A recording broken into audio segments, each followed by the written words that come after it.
I've read every Hugo winner from the 2020s for Best Novel. The question is, do they live up to Best Hugos, or has the award lost its edge? I'm going to go through each of them one by one, starting with 2020, A Memory Called Empire by Arkady Martin. A diplomat named Mahit Dazmar arrives in the capital of the powerful, galaxy-wide Tetsi-Kalani Empire to replace the previous ambassador from her small mining station. She soon discovers her predecessor was murdered and that she may be next. As Mahit investigates the murder, she becomes caught in a power struggle involving the emperor himself. She knows that both her life and her home mining station are in danger if she can't navigate the politics she's been thrown into and uncover the truth behind the killing.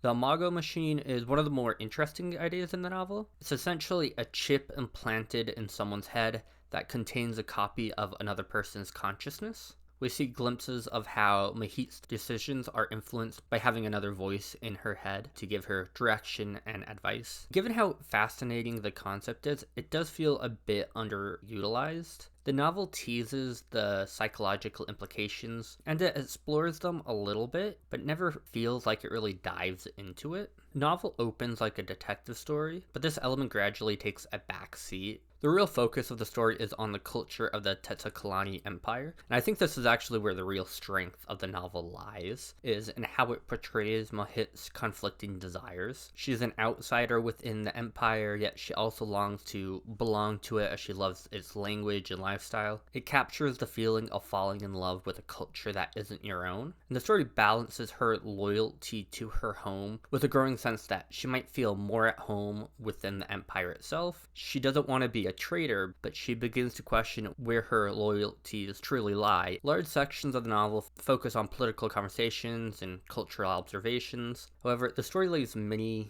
elements unexplained, ending in a way that I think clearly sets up a sequel. And in 2022, A Desolation Called Peace, the second book of the series 1. So this sequel continues the story of Mahit and the Tetsi-Kalani Empire. This time it revolves around a mysterious alien presence that appears at the edge of Imperial space, destroying ships and threatening the Empire's expansion. Mahit is sent with a military fleet to attempt communication with the unknown species, as it's unclear how the aliens communicate or what their motives are. The novel alternates between the fleet's attempts at first contact and the political maneuvering within the Empire itself. At the center is a debate over how the aliens should be approached, through military aggression or diplomacy. Compared to the first book, you get a few more point of views the story is told through. So Mahit is still, I would say, the central character. The various sci-fi elements like the Imago machine and the tech of the Tetsi-Kalani Empire itself are explored a bit further. But once again, the real focus remains on the culture of the empire. I would say the book feels just a bit odd because the first novel was set in the capital of the empire, and it left plenty of mystery for a sequel to explore. And this book does reveal some of that mystery, but it does so largely through the other POV side characters, and then it sends the main character to the outskirts of the galaxy on a mission that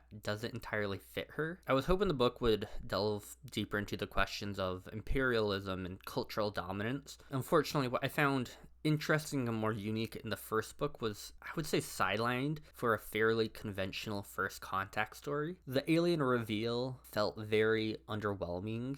I quite enjoyed the first book, and maybe my expectations were set a little bit too high for the second. 2021, Network Effect by Martha Wells. The story follows Murderbot, a security android that hacked his own control system and now operates independently while protecting a group of human researchers. During an expedition, their ship is attacked and several crew members are abducted by a mysterious transport vessel. The entire series follows a sentient, socially awkward security robot who would much rather watch TV all day than murder anyone. The problem is that if people discovered he's a rogue robot, he'd probably be destroyed. So he spends most of his time pretending he still functions normally while taking on security jobs protecting the humans who hire him. There are a few elements that carry over from book to book, so you do get some character growth and world building if you read them in order. That said, the books feel fairly similar. If you've read one, you've kind of read them all, which isn't necessarily a bad thing. The books are lighthearted, fun, and they're relatively short. I thought the first few books were just a nice change of pace and worked well as palate cleansers. Is it a series that will change sci-fi or anything like that? No.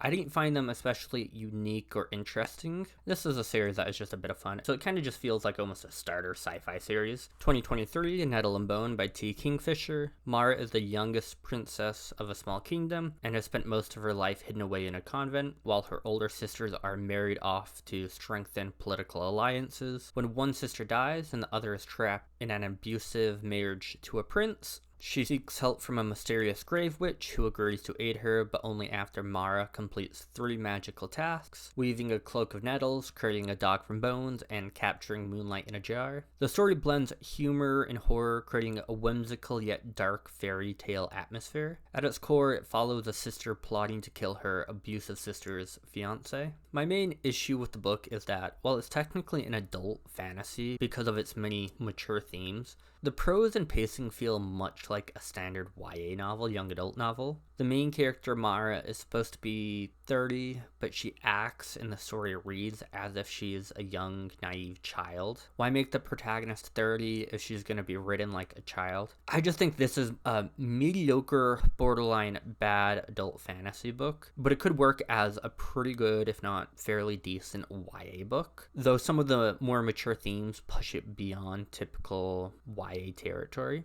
2024, Some Desperate Glory by Emily Tesh. Humanity was nearly wiped out by an alien civilization. Now a faction, human survivors, is determined to exact revenge. The story follows Kerr, a young soldier raised in a militaristic enclave that trains soldiers for one of 3 roles: combat, labor, or reproductive duties. Kira's worldview begins to unravel when she is assigned to reproductive duties instead of combat. Shaken to the core, she decides to take the war into her own hands, but soon uncovers hidden truths about the conflict. I did appreciate that the main character, Kira, is written as unlikable and misguided, leaving room for character growth. The book's political and social themes felt pretty on the nose. This is a queer space opera, so it has some themes about identity, depression, and honestly, some of it is way darker than I initially thought. My biggest issue, and this is a spoiler, so be aware, is that the main character uses this powerful technology to implement time travel as a way to resolve the main conflict. And I just really dislike when time travel is used as a convenient plot device to get the author out of a predicament they've created. And I view it as a kind of a lazy form of writing.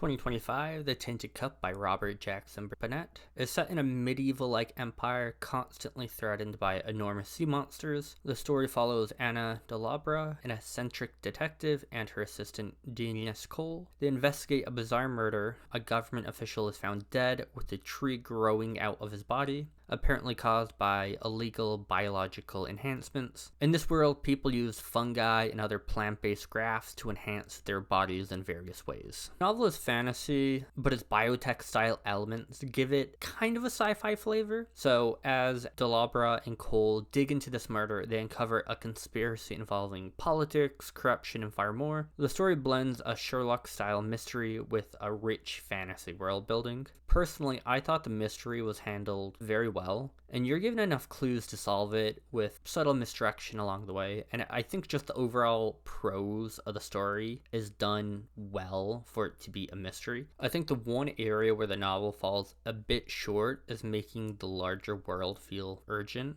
The murder ties into broader political stakes that are meant to raise the tension, but I found myself more invested in the mystery and the world building rather than, I guess, the broader threat the story was trying to present. Overall, I think I enjoyed the book more than I expected. It's definitely one of the stronger Hugo winners when it comes to mystery. There's been a fair amount of mystery Hugos, but I feel like a lot of them, the mystery has been more of a side element, and this one was more front and center. So how do these books stack up against each other, and do these newer Hugo winners measure up one place alongside the classics from the awards past? Nettle and Bone and Some Desperate Glory aren't books I would normally read, which is fine. I'm not going to be the target demographic for every book, but they did read like young adult stories written for adults who mostly read YA. A Memory Called Empire felt fresh in many ways. The sci-fi tech was intriguing, and I think the author's main strength was her ability to show an outsider navigating a culture not their own. And I was looking forward to seeing how a Desolation called Peace would build on this. But it felt like some of the strongest elements of the first story were set aside to focus on a first contact narrative. The network effect and the Tainted Cup make for good comfort reads or palate cleansers. Neither feels incredibly ambitious, but I think both know the kind of story they want to tell, and they do a solid job delivering it. I would say the network effect and the Tainted Cup are really the only books I think will hold up over time, though books are subjective, and this is just my opinion. If you've read any of these books, I'd love to hear what you thought. Whether you agree or have a different take, feel free to share in the comments below. I've now read all the Hugo winners, and I have a few videos lined up about them. The next series I'm going to be doing is diving into the nebulas, covering every winner in the series, so if you want to follow along, please like and subscribe.